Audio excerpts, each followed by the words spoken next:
gosh. Hi, everybody. So great to see you again. It's been a couple of weeks. I hope you've all been well. Um, we've got some catching up to do tonight. I wrote some columns while we were taking a break from the Zoom session. So we've got quite a bit to cover. So I think I'll go ahead and get started. Just a little quick reminder, sounds like everybody's nice and quiet, but if you just want to double check and make sure that you're muted, we will go ahead and get this show on the road.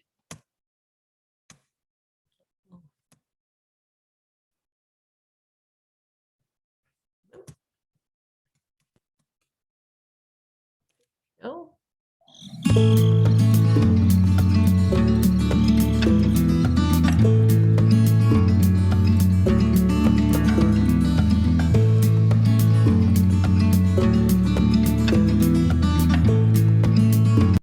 Enough of that. Let's get going with the teddy bears of the spider world, jumping spiders. Now, I know not everybody's a fan of spiders, but I mean, even if these things give you the willies, look at this adorable face. This little guy was hanging out in the basement at Hickory Knolls. It was right above where our time clock is. And I couldn't help but take about 25 pictures. And not being a great photographer, this was the best of them. But this is a species, I didn't even hazard to guess even a genus for this, because believe it or not, the jumping spiders as a family, Salticity, they are our most common spiders. It's actually, this is a fun group too. Salticity doesn't mean that they're salty. It means that they are lively. It's from a Latin word that means dancing. And that's exactly what they do. Those large eyes, this is a spider that it can produce silk, and it will produce silk as a means of, well, one for wrapping its eggs up, but also it'll oftentimes have a little, I call it a drag line that comes out from the spinnerets that are at the base of the abdomen. But they'll use that if they want to maybe go forward a little bit and then quickly retreat. They can follow that drag line back to a safe spot or a lair.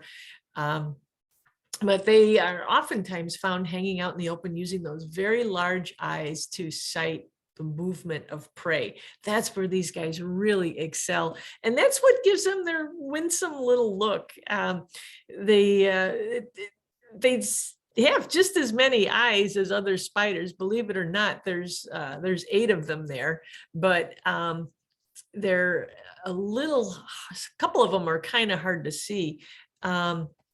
If we look at this diagram here on the right, and this is a great way to identify spiders if you're able to get up close enough, either in person or with your camera, to document where the eyes arrangement are. Every family of spiders has a slightly different arrangement. Sometimes it can be critical to know the number of eyes and how they're arranged.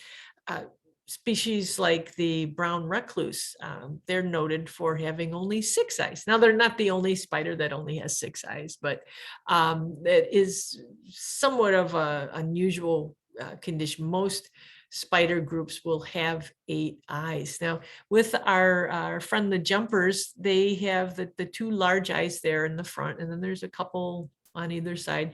If you look at the diagram, there's 2 little red ones. They're not red in real life, but they're made so that you can see where they are on this diagram. But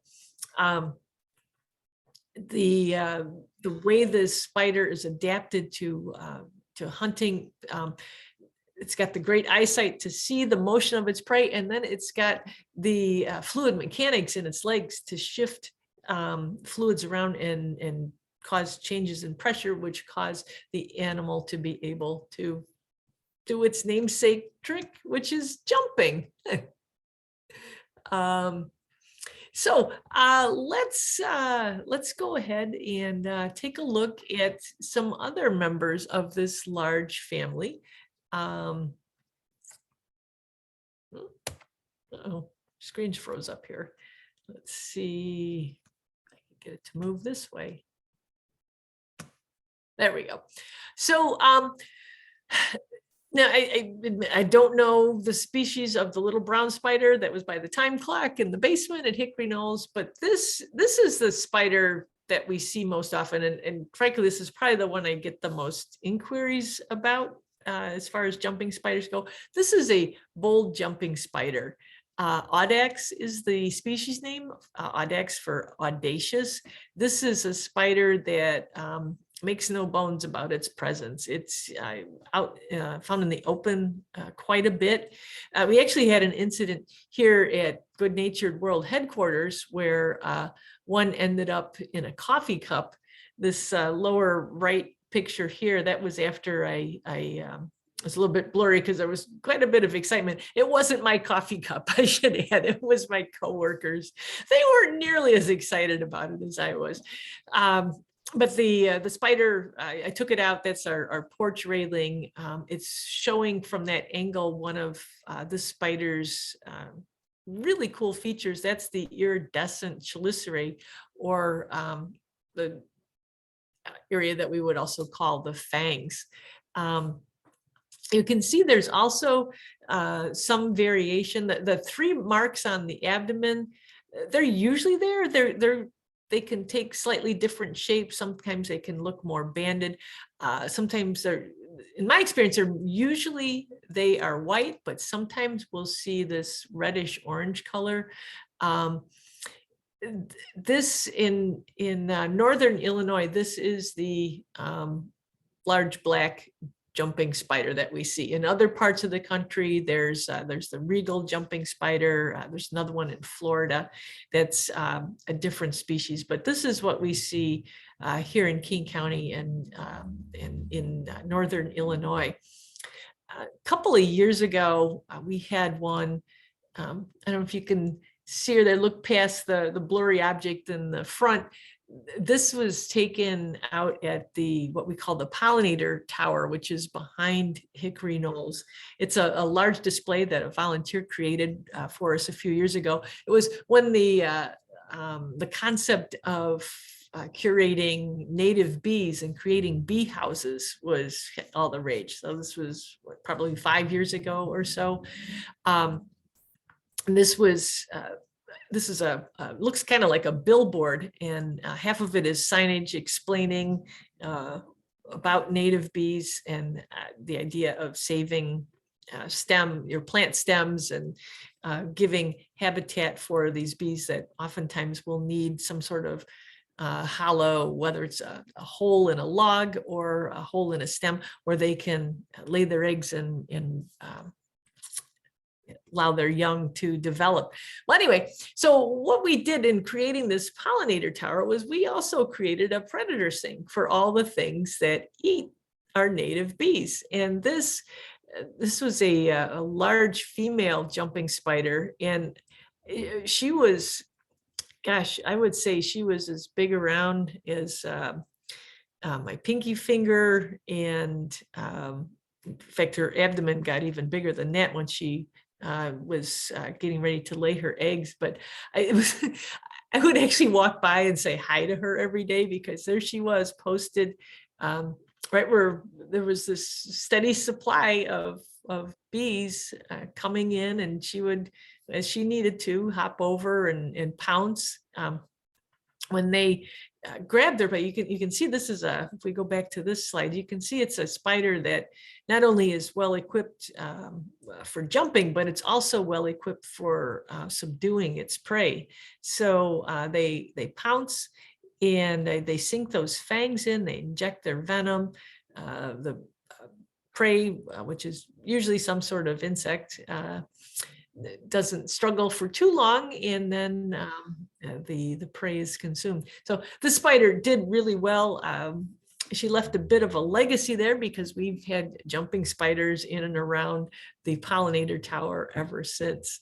I don't want to digress too far, because again, we've got a lot to talk about tonight, but if any of you have native bee houses or houses for native bees in your yards, It's a good idea to check them every once in a while, maybe replace them from time to time. I know several commercial ones are available where they're made with bamboo for the hollow tubes that are on the inside.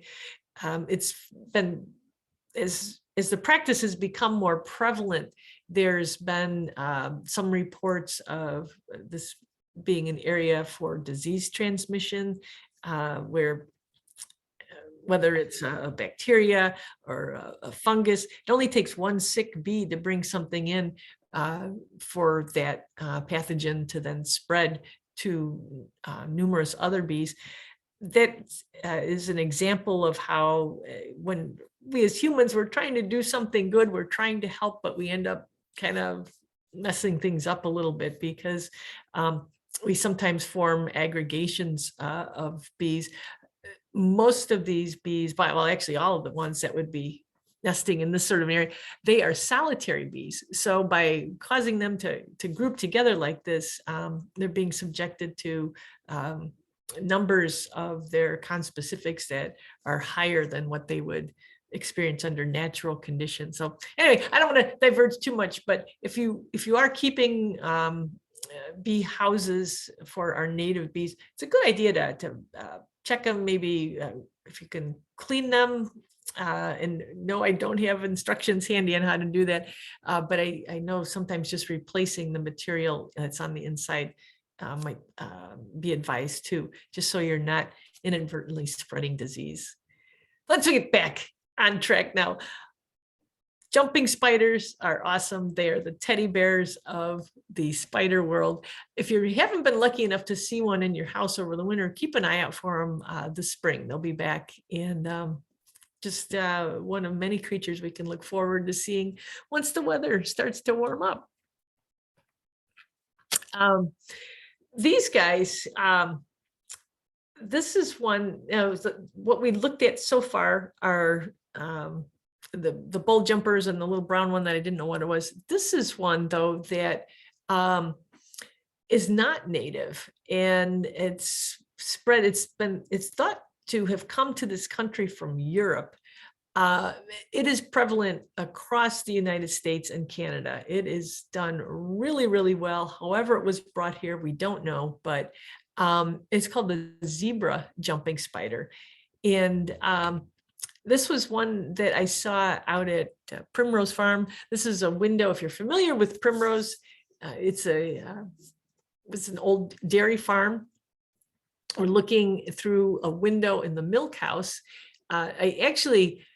What caught my eye was not the zebra jumping spider, but the fly that it had caught. This fly, if we zoom in here, the fly was actually bigger than the spider. But again, these are superb hunters, and this spider was able to pounce and grab and subdue and had itself quite a large meal there.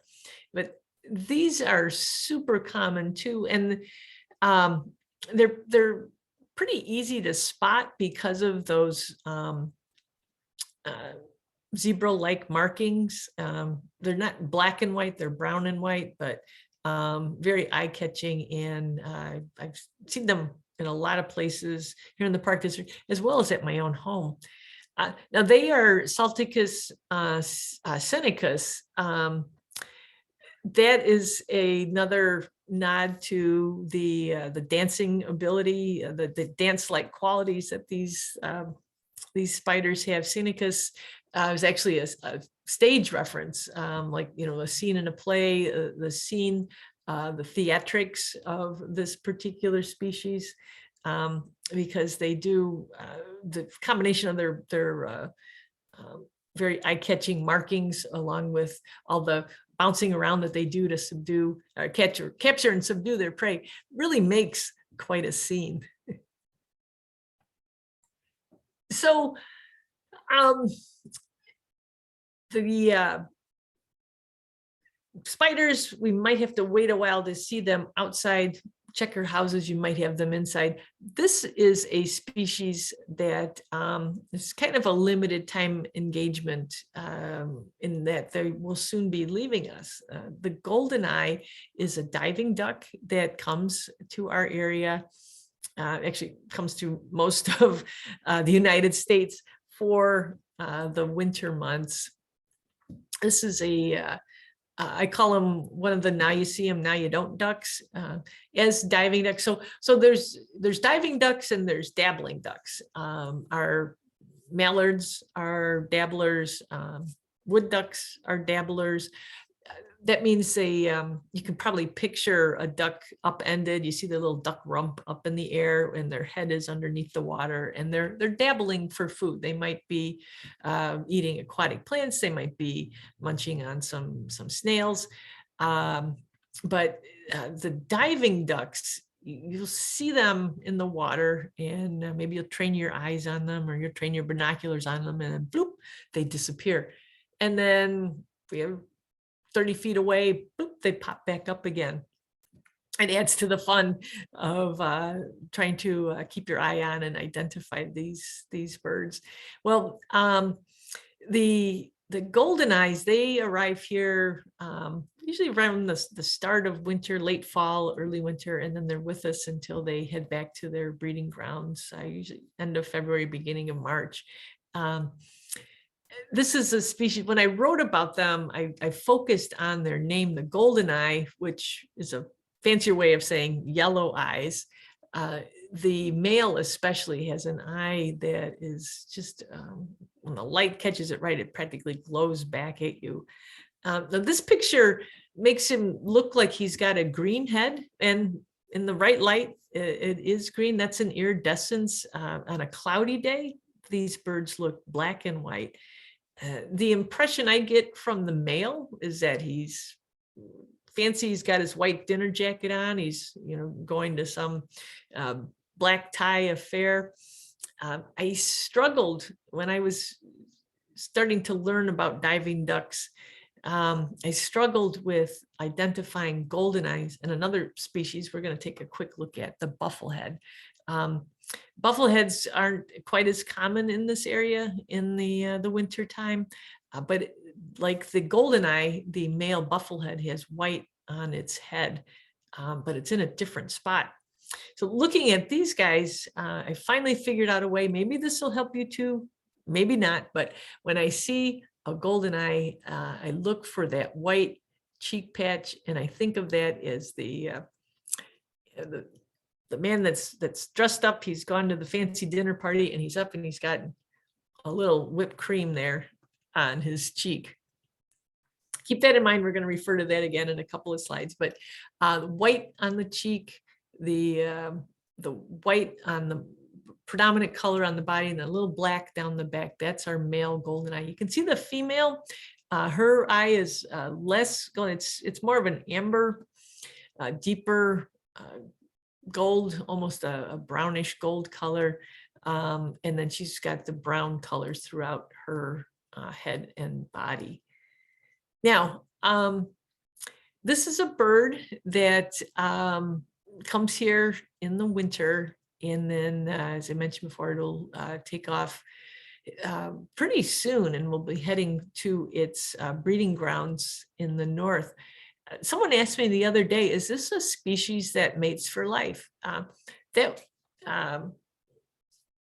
is not typically, it's not a real common trait with our waterfowl, but actually with goldeneyes, there are pairs that will renew their bonds year to year and come as close to monogamy as waterfowl will come. As a result of that, we'll sometimes see some pretty bizarre activities out there on the river.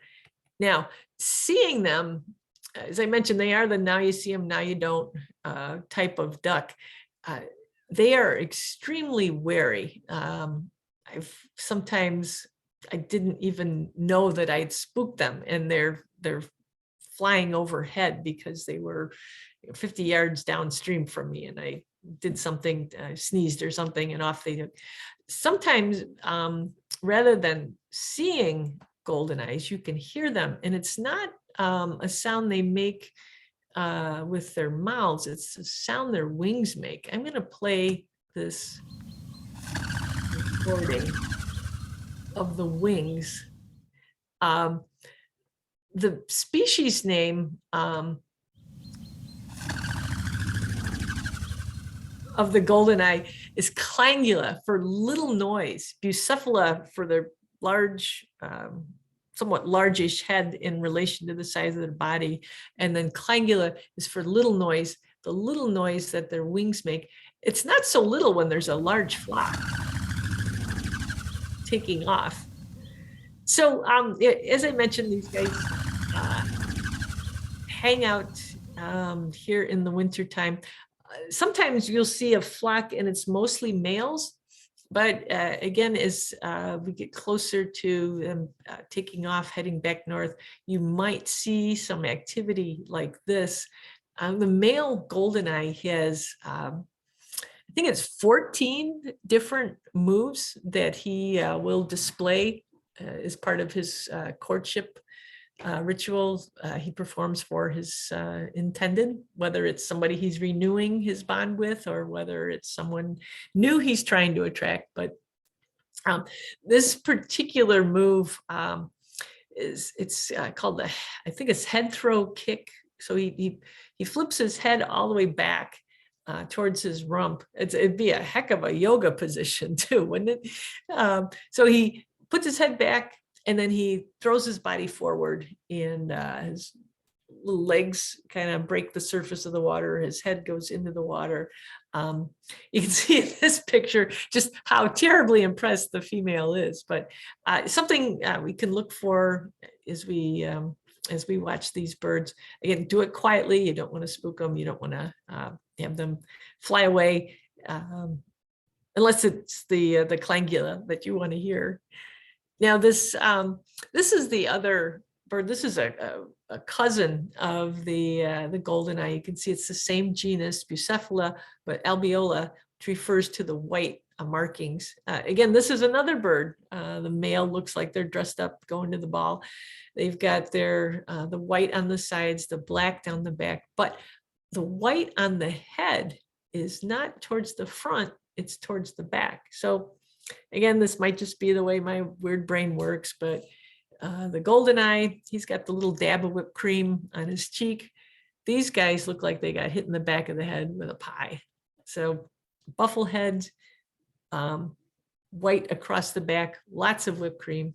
Goldeneyes, just a little dab on the cheek. Now, the bufflehead female, she does have some white on her cheek. Last year, and I have not been by there this year to see if she was returned, but last year there was a female bufflehead that was hanging out with some of the domestic ducks by the pedestrian bridge here in St. Charles. By and large, we do tend to see more goldeneyes than we see buffleheads in this area. Although if you want to talk about a bird that is even more rare, it would be this one here. This is the Barrow's goldeneye. This is a bird that is not seen in this part of the country very often. It's more of a coastal species. Looks similar to the common goldeneye, but look at where the whipped cream is on this guy's cheek. It's in a big teardrop, almost as if he tried to wipe it away, and it goes up towards the top of the head. Still has that golden eye. Now, the reason we don't see these birds quite as often is because of what their range is. They're birds of the extreme northwest, a little bit over breeding over on the northeast, Nova Scotia and that area. But you can see where Illinois is, and it's not near either of those areas, those regions that they're known from. So when word gets out that there's a Barrow's goldeneye in the area, you can bet the birders flock to it. Sometimes you don't have to look so hard for the bird, you just look for the birders and they'll tell you where the barrows is hanging out. Little tip. As we move on to an email, I was so interested to read what this gentleman had to say. This is a fellow who lives, I believe Crystal Lake is where he is, calls his home. And he said he wanted to share a photo of a fox couple that have been living under his shed. Last winter, they had pups or kits or cubs. I believe the correct term for that is a kit, but anyway, they had babies. And then they all dispersed as the youngsters got older. Now the couple has returned to the safety of my shed. The male will often sleep in the sun for several hours each day. Sometimes he'll take his nap against the far edge of the house. If I go outdoors to check on the cold frames, he looks, but he doesn't run. The female, however, is a little more wily. She doesn't feel quite as comfortable as the male does. And he said that he's seeing some benefits. He's seeing that the mice, as well as some of the other rodents in the yard, may be reduced in numbers. Anyway, he wants to know, is there anything he can do to encourage them to stay without really, causing a problem? And the answer to that, I would say is no, the foxes, they have clearly found this gentleman's yard to their liking. In fact, as I was looking at it, here's a close-up of that's Dad in the foreground there, and that's Mom hightailing it there in the background. He's got a nice selection, a nice little pockets. He's got some yews there, some dense shrubbery for protection from weather. He mentioned he's got a shed where they seem to be going at night, a shed, a raised shed, a raised deck. I call those, humans answer to a natural den. There's those nice pockets that if you like attracting wildlife, putting up something like that, you're going to get something. It might not be a fox, it might be a skunk. I know that's what happened at my folks' house, somewhat unintentionally on their part, but trying to, you don't want to feed animals like this. Adding an artificial food supply might cause them to become more protective. That can lead to conflicts down the road. The foxes here are basically, they've spoken. They've said, this is a great spot. This is where we want to hang out. And my advice to him was to really just not do anything. Now, with that said, I have, and we talked about this a few weeks ago, the concept of water and how important it is to wildlife in the wintertime. It did say, if you did put out a heated bird bath, put the pan low to the ground, that might be something the foxes might take advantage of. Then again, you might be setting up whatever comes to that pan of water. You might be setting them up to get pounced on. So I kind of left it up to him whether he wanted to add a water source or not. But when wildlife makes themselves comfortable like this, and in this man's yard, he was welcoming them.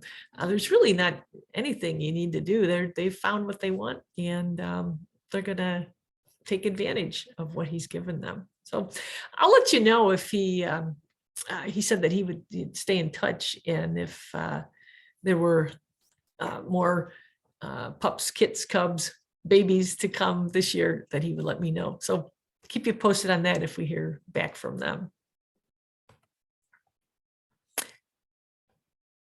Now, these different pockets here on the left, in the center, right, all of these things contributed to that welcoming atmosphere that he created in his yard. So again, yeah, I'll keep you posted on that.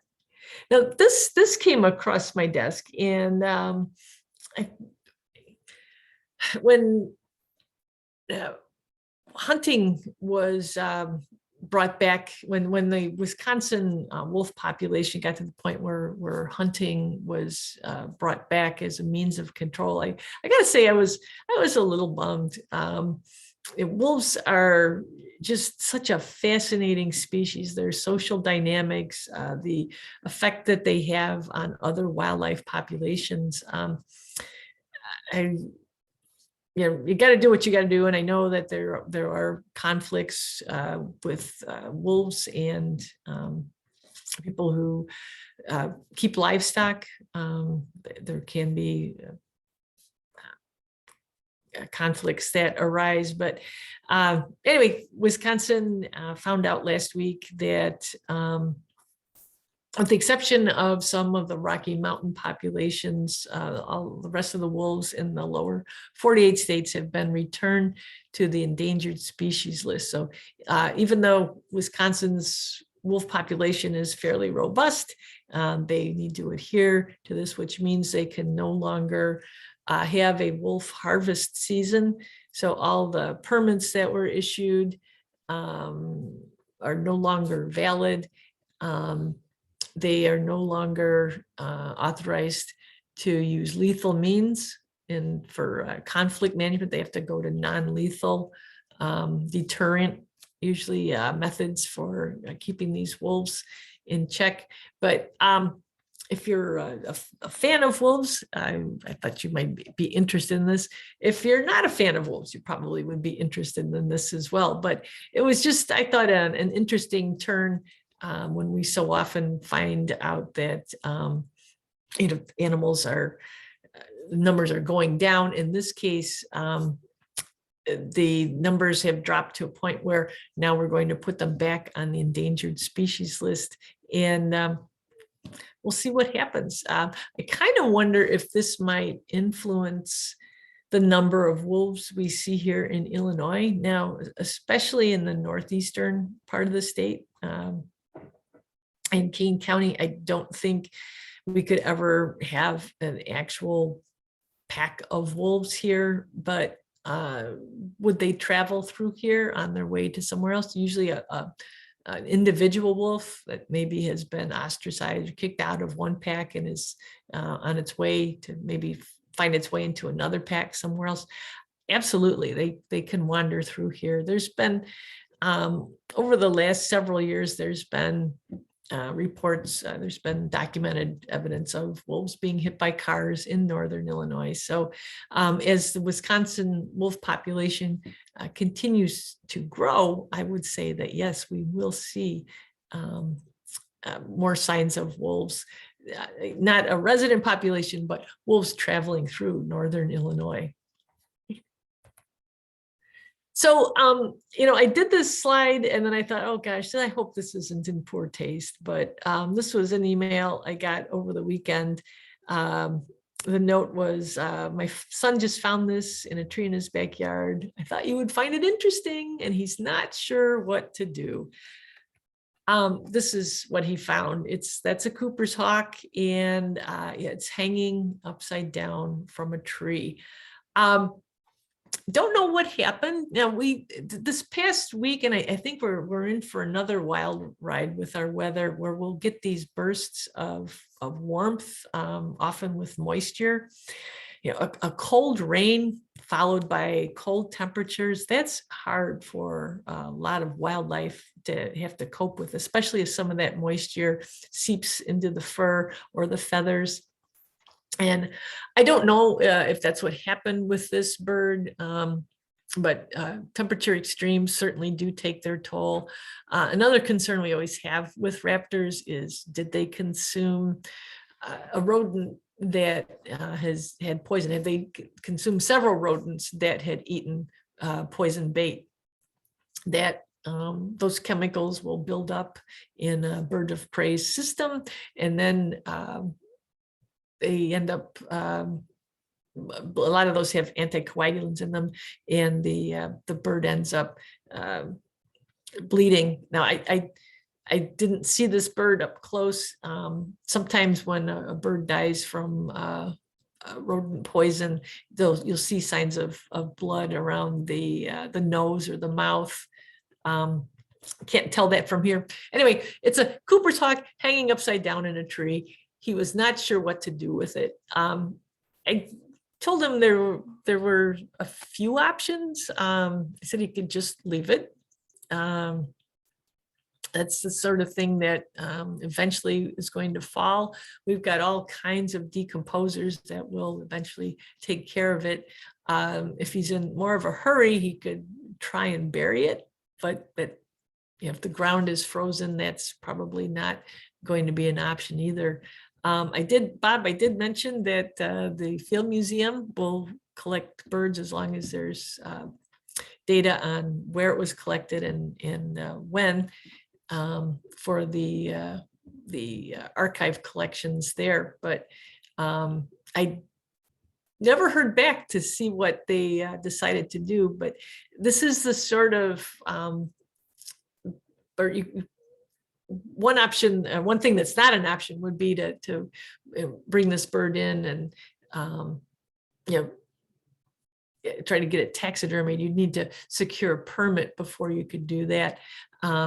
Any wildlife in the state of Illinois belongs to the state, and you need to, unless you've got a hunting license and it's a game species, or a fishing license and you're going fishing, you need a permit to possess something like this. And in the case of birds, you also need a permit from the Fish and Wildlife Service to comply with the Migratory Bird Act. So I don't know if it's still hanging in the tree or if he decided to vary it, but that's one of the perils of being a bird of prey in the winter time. Now, this was another email.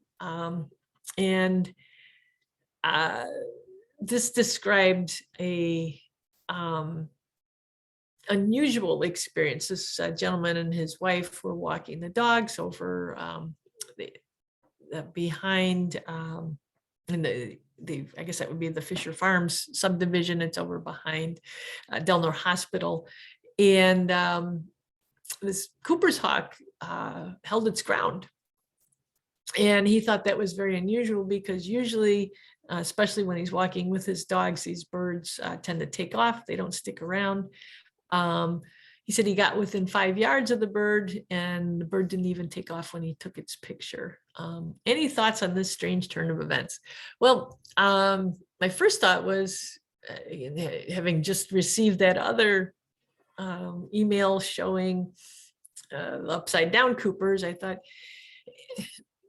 these birds, they really have to be cautious with how they spend their calories. And if this bird is kind of used to living in a neighborhood where there's lots of human activity, he didn't feel as though he was under any threat. Rather than waste the calories of trying to fly away from something that's not going to hurt him, he just stood his ground. He might have been holding, he or she, I should say, might have been holding very still just to maybe try and blend in a little bit. I was also looking at the bird. I still struggle with Cooper's versus Sharpshin, and Cooper's hawk is the predominant species here year round. In the wintertime, though, we sometimes do see Sharpies in this area. And what had me thinking Sharpshin was, well, what I can't see with a Cooper's hawk, I always look for the Cooper's cap, which is the dark, the way the feathers on the top of the head are dark, but then you compare that to the lighter feathers on the nape or the back of the head. I can't see the back of the neck on this bird to know for sure, but the sort of rounded impression of the head, and then it did have a somewhat of a smaller size. I zoomed in so you could see the bird better, but in the original picture that's behind this one, it does look rather small. Any of you expert birders there looking at this picture, the white line above the eye kind of caught my eye too. I don't know if that's field mark or not, but whatever the reason, my guess was that this bird just didn't feel it could waste the calories flying away from something that wasn't even an actual threat. But it is a tough time of year. Ironically, if the temperatures had just stayed steady, I think might be a little bit easier for these birds to make a go of it. The up and down is what can be quite taxing and really wear on them. We've got another, I think we're supposed to get up to 50, and then the temperatures are going to plummet again this week. So we'll see. We'll keep an eye on things and hope for the best. Now,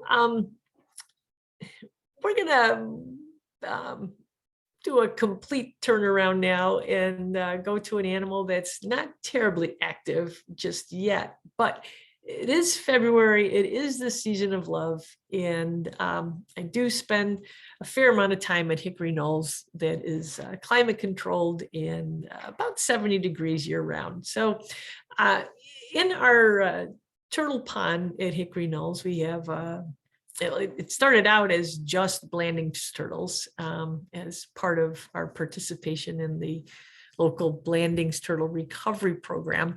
But and I think it was 2012, 2014, our all Blanding's turtle population suddenly became all Blanding's turtles plus a painted turtle. It was one day when we weren't looking, somebody dropped off a painted turtle that they had rehabbed. It had a healing wound on its shell. So after that, we started mixing it up a little bit more, and we still have our Blanding's turtles. We still have that painted turtle.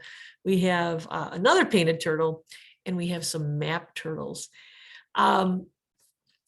We saw some activity the other day that was kind of cool. The reason I put this picture up, this is not a Blanding's turtle. It's not a painted turtle either, but it is a male turtle. So male painted turtles, male red-eared sliders, and male map turtles, among a few other species. They grow really long claws or front nails. And I'd always heard that was a function of breeding, the breeding season and of courtship, but I wasn't ever exactly sure of how these nails were used. Well, Emily Margaret, who's our rental coordinator, happened to be looking in the pond the other day, and she saw exactly how these nails are used.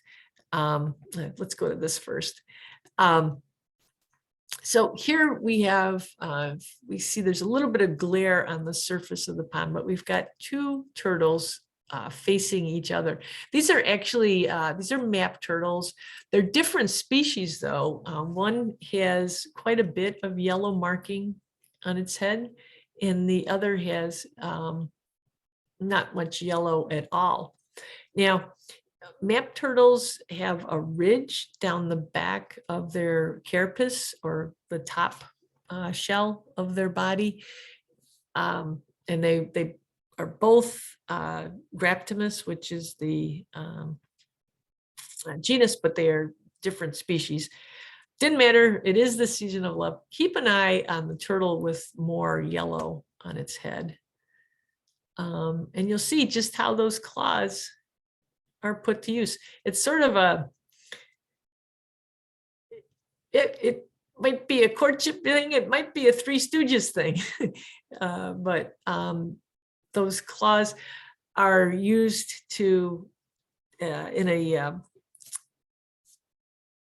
let's watch it again here. This is called turtle titillation. So in the, I guess the most basic or standard sense of the titillating, it's a male using his elongated claws to court a female.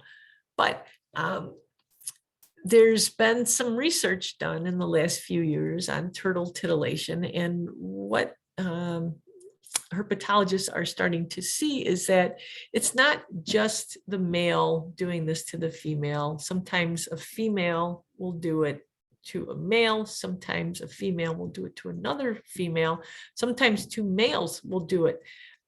So there might be more layers to titillating than were first ascribed, but it was really fun piece of video, and it certainly opened our eyes to the fact that our map turtles are starting to grow up. We got both of these turtles when they were quite small, and they did not display any behaviors like this until this year. In fact, right before Valentine's Day. So we'll see if this is indeed part of a courtship thing, or if it's just maybe it was not Valentine's Day, maybe it was Galentine's Day, or even Palentine's Day. But anyway, we'll see what happens with our map turtles there in the pond. With that, I'm going to stop the screen share, and there we go. Let's see, we've got a few chats here.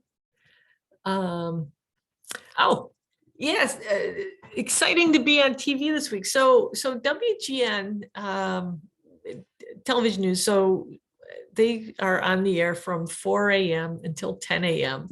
And the 9 o'clock hour, they back off a little bit on the hard news and do some fun features. So we've been lucky enough to be asked to be part of the 9 o'clock hour a few times. And this week they contacted us the other day and they said, hey, we've got a couple of dates open. Would you be available? And I said, the 14th, sure. So we did animal courtship, and we talked about titillating turtles, and we also talked about the nuptial gifts that spiders, there's a group of spiders called the nursery web spiders, and one species in particular has been studied. It's a European species of nursery web spider, but the male does these elaborate, he'll wrap a gift up for his intended mate. He'll wrap the gift up in silk. It might be an insect, a prey item that she can munch on while he's doing his mating things with her. It might be a seed, which she has no use for. It might be a rock, which she also has no use for. The point, though, would be that she's occupied unwrapping his silken gift to her. And he's also then avoiding getting eaten, because female nursery web spiders are much larger than the males. But we also talked about a little bit of singing and dancing in the courtship world, wildlife courtship world. Anyway, yeah, it was fun. It was fun. And I think we'll be back again in March. I'll keep you guys posted on that. Okay, let's see. We used to have red spiders, very large ones, in our laundry room, not spider mites. Do you know what the name is? Red spiders. Did they have a web, or were they free-ranging spiders? I'm trying to think, because some of our... I didn't see any webs, like unusual webs. I mean, there's other spiders down here too, unfortunately. But when we first moved in here, I would see them, they would be dead. And okay. I thought maybe they got fried by the furnace or something, maybe that was red was from cooking. They got like a lobster, right? Right, they got barbecued. So, but then one day I saw a live one crawling around, and I'm like, "Oh, you're red." Interesting.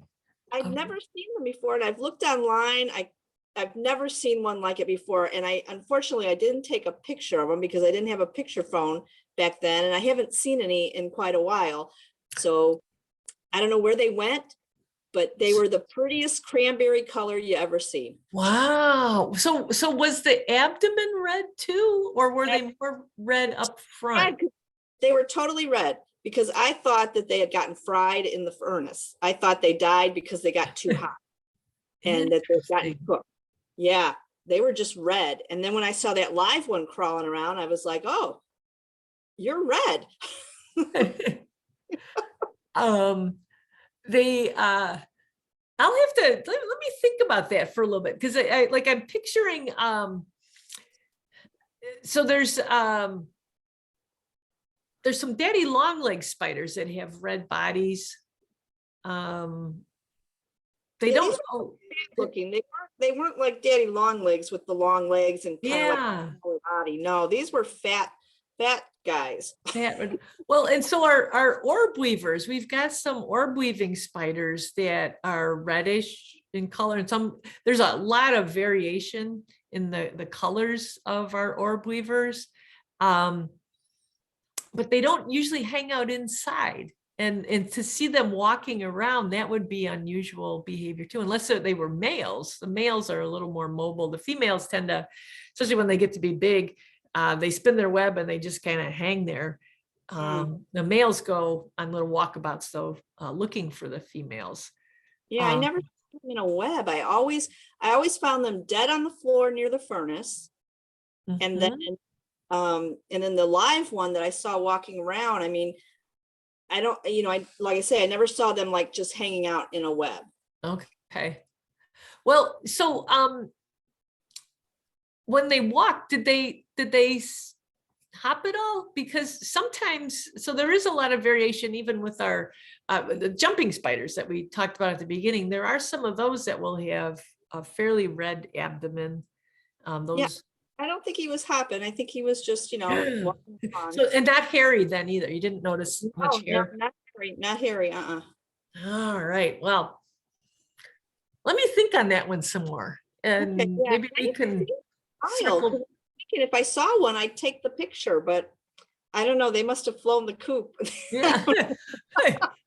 Well, the other species I was thinking of is the woodlouse spider, and they have a very red front of their body, but the back of the body is kind of more grayish. The reason I brought them up though is they and actually lots of creatures sometimes come inside accidentally, like when we bring our plants in the fall. Yeah. So I don't know what time of year was it? Do you recall? I don't recall. Well, I figured they got fried, so it must have been in the winter. In the winter, if the furnace was running. Okay. Right. Yeah, I'll think about that. And there's something, because sometimes, there's an answer that my brain has done everything except, remember it. I'm thinking of everything else. I'm a big club. Okay, well, red spiders. I'll see if I can give that some thought. Lobster red. All right. Yeah. Hey. Oh, and Greg and Kelly. Yeah, you've got the Greg and Kelly's turtles. They live like kings and queens. Do you have all boys? No. There are male turtles that are poking the eye of the females. Are you seeing any of that behavior, guys? Are you seeing any titillating going on? All the time. They do it all the time. Do the females reciprocate? Very occasionally, but we have seen male and male do it. Okay. But occasionally the female will do it, but it's pretty rare. Interesting. Okay. She's just used to getting smacked in the eye. All right. Oh, good question, Laura, on the red spiders. How big are they? They were big size. I mean, I didn't measure them, but I'm thinking like maybe the body was probably like half an inch. Okay. And Diane said that, so yeah, the woodlouse, that, I don't know if I've tried this before, and it doesn't always work when I hold my phone up to the camera. Yeah, I'm looking at one on my phone. No, see, it didn't have that gray. This thing was all red. All red, as And if the it had body was been. actually more round, like that's the body there, the back end is more oval. This thing was Okay. pretty much all round. Okay. And these guys are noted. What most people don't even mention the red part, they mention the giant fangs. Because this is Yes, the color when you see those fangs. ring, ring, ring, ring. Well, but you know, woodlouse. This is a spider that's adapted to eating roly-polies, so they need the the gear in order to be able to puncture and have a meal. Yeah, I will keep thinking on that. So pretty good size and bright red. It sounds like we've all got some homework. I bet you we'll have lots of ideas a week from now. I was in the right place. Right? Yeah. Yeah, if you're going to ask about spiders and have everybody get excited about it, this is probably the safe place to do that. Anybody else have any questions, observations, things to share?